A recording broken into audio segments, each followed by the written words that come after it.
Salut tout le monde, alors aujourd'hui une review d'un mode controversé, le Buster Seal. Donc on va commencer par le modage. Donc ça donne quoi? C'est un corps de Super Tips vidé avec un backcap de Donga à la place de son backcap. Deux caps de Donga, grippé et tipsé EarFit. Donc ça donne un mode qui fait 21,3 cm pour 20 grammes.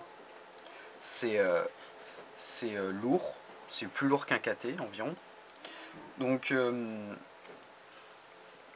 alors ce mode il est reconnu tout simplement par Spinner Pim, donc le gagnant du World Tournament 2009, aussi par Supa 828 et bien sûr Ishaminu. Mais il n'y a pas que des spinners qui font des hard tricks qui spinnent avec. Il y a par exemple Serket, un spinner japonais, ou encore Jamie Hens du PSB. Donc eux ils s'intéressent vraiment pas aux hard tricks. C'est surtout pour alors un spin qui a du style. Donc bon, voilà, on reproche que c'est que des hard trickers qui l'utilisent, mais ça peut être très bien être un bon mode pour d'autres. Donc niveau spin, ça donne quoi? C'est un mode polyvalent, on peut tout faire avec, hein. Il n'y a aucun problème. Je vais essayer de faire des trucs un peu...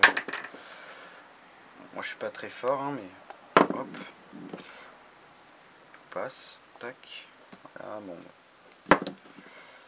tac. Ouais, vraiment c'est un mode hyper polyvalent, on peut tout mettre avec, il n'y a vraiment aucun problème pour spinner.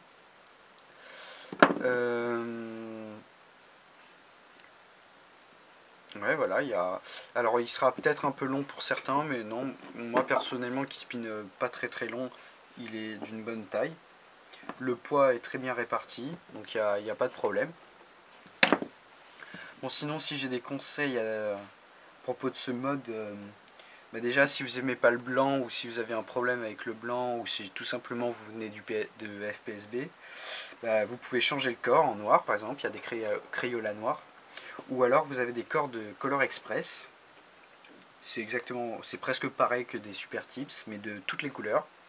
Ensuite vous pouvez avoir des Aqua Donga Penwish en vent maintenant, ou tout simplement des belles colors pour changer de couleur les caps de Donga.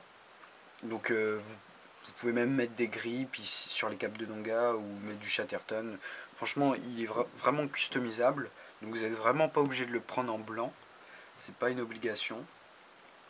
Bien que je trouve que, bon je vais peut-être dire une connerie, mais le rendu est mieux tout en blanc.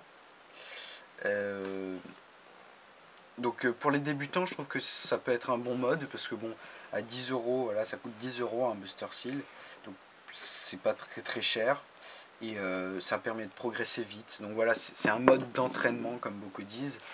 Après si vous voulez vraiment vous démarquer de la masse des hard trickers, ne faites pas de hard tricks, déjà que des hard tricks, ou choisissez un autre mode, démarquez-vous quand même, parce que le Buster Seal c'est vraiment en ce moment le mode, en tout cas un des modes les plus utilisés et qu'on voit le plus, et c'est vraiment pas agréable de voir que des Buster Seal. Essayez de varier un peu. Donc voilà, je crois avoir fait le tour. Oui, j'ai fait le tour. Donc voilà, merci de m'avoir écouté, hein.